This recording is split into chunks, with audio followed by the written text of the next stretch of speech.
Ka zhvilluar punimet Asambleja e Përgjithshme e Shoqatës Rajonale të Futbollit Shkodër, ku ishte i pranishëm dhe presidenti i FSHF-s Armando Duka. Në përshëndetjen e tij ai ka vlerësuar rolin e Shkodrës në futbollin shqiptar, si dhe të Shoqatës Rajonale. Është një nga shoqatat më të rëndësishme për faktin se ka një numër të konsiderueshëm futbollistësh, dhe aty sepse këtu ka lind futbolli dhe kjo është një gjë e rëndësishme që këtu ka lind futbolli, dhe jo vetëm futbolli i djemve, por këtu ka lind edhe futbolli i vajzave.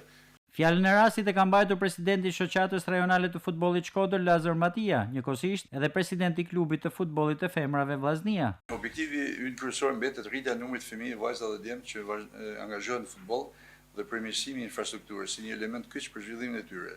Në këtë rrugtim, mbështetja e Federatës Shqiptare të Futbollit, bashkëpunimi i ngushtë me shoqatat anëtare dhe puna pa lodhë gjillëve ka qenë vendimtare. Jemi optimist se me këtë frymë bashkëpunimi do të vazhdojmë të zhvillojmë futbollin e bazës në rajonin tonë, duke ruajtur edhe pasuruar traditën e shkëlqyrjes sportive. Më pas me votim, u miratuan pasqyrat financiare dhe buxheti për vitin 2025. Gjithashtu u miratua dhe ndryshimi i emblemës së SHRF Shkodër. U zgjollën edhe delegatët që do të përfaqësojnë këtë shoqatë në Asamblenë e Përgjithshme të Federatës Shqiptare të Futbollit, të propozuar nga antarësia. Pas votimit të antarëve u zgjollën delegat Lazar Matia dhe Alfred Pietri.